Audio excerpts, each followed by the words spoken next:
Time to bring you a big development from the national capital. Let's now bring you the news about the court-ordered demolition drive that's currently underway in the Bhumiheen camp here in Kalkaji. It's a drive that's brought down a lot of heat on the BJP. The government in the city with the Aam Aadmi Party using the opportunity to slam the Delhi's Chief Minister and the BJP. The issue is only intensifying further. Chief Minister Rekha Gupta had clarified that she could not do anything about a court-ordered matter, but the Aam Aadmi Party leaders, Atishi and Arvind Kejriwal, continued on the war path.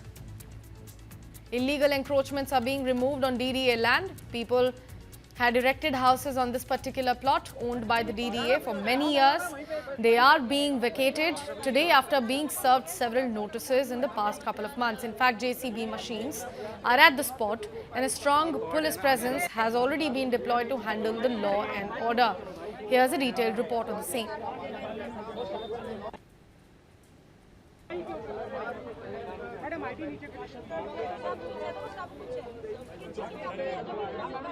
मौजूद हैं गोविंदपुरी इलाके में, जो कि कालकाजी विधानसभा के अंतर्गत आता है। पीछे आप मेरे देखेंगे तो आपको मलबे का ढेर ही ढेर नजर आएगा।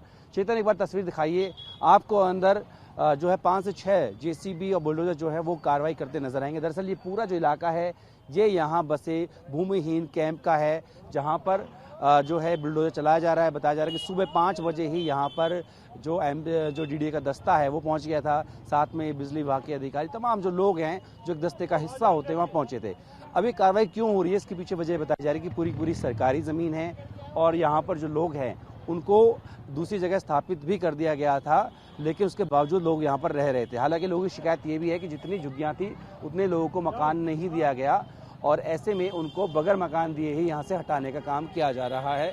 लेकिन आपको बता दें कि डीडीए ने पहले ही नोटिस चस्पा कर दिया था और 10 जून तक का समय दिया था कि इस जगह को खाली कर दिया जाए और ये भी बताया था कि कार्रवाई हाईकोर्ट के आदेश के बाद हो रही है। हालांकि इसको राजनीति भी इसके पीछे की जा रही है, क्योंकि आम आदमी पार्टी के जो नेता हैं और नेता प्रतिपक्ष आतिशी, वो कल इसी जगह पर पहुंची थी और आरोप लगाया था कि चुनाव से पहले जहां झुग्गी वहीं मकान का वायदा किया गया था, लेकिन जब चुनाव गुजर गया है तो उन लोगों को मकान नहीं दिया गया, उनका घर तोड़ा जा रहा है। फिलहाल जो है यहाँ पर जो डीडीए का दस्ता है, सामने एक बार तस्वीर दिखाइए चेतन, किस तरीके से यहाँ पूरे इस इलाके को खाली किया जा रहा है। बताया जा रहा है कि सरकारी ज़मीन है, इस पर अवैध कब्जा था। हालांकि यहाँ से लोगों को विस्थापित भी करने की बात की जा रही है, लेकिन लोगों की शिकायत यही है कि सभी लोगों को मकान नहीं मिला है। अब जब मियाद पूरी हो गई है तो यहाँ पर एमसीडी का और माफ़ कीजिएगा जो डीडी है उसका दस्ता सुबह पहुँचा और सीधा यहाँ से कार्रवाई जो है वो करनी शुरू कर दी। अभी भी आप देखेंगे तो कई घंटे बीत चुके हैं, लेकिन उसके बावजूद अभी भी यहाँ पर जो डीडीए है वो ध्वस्तीकरण का काम कर रहा है। 3 दिन पहले रेखा गुप्ता जी ने कहा था कि किसी भी झुग्गी को तोड़ा नहीं जाएगा, किसी भी गरीब के घर को छुआ नहीं जाएगा। और आज आप देखिए, आपके सामने कितनी फोर्स लगी हुई है, कितने बुलडोजर लगे हुए हैं। पूरे भूमिहीन कैंप को खाली कर दिया गया है। जब से भारतीय जनता पार्टी की सरकार बनी है, एक एक करके गरीबों का जीना मुश्किल कर दिया है। लंबे पावर कट हो रहे हैं, गरीब इन्वर्टर कहां से खरीदेगा?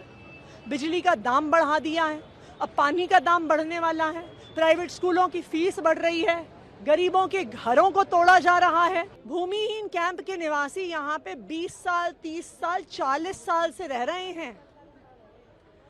जब चुनाव का समय आता है तब कहते हैं जहां झुग्गी वहीं मकान देंगे। चुनाव जीतने के बाद बुलडोजर चलाते हैं, कहते हैं कि कोर्ट का ऑर्डर है। कोर्ट का ऑर्डर है, भाई कोर्ट से ऑर्डर कौन लेके आया? कोर्ट से ऑर्डर भारतीय जनता पार्टी की डीडीए लेके आई।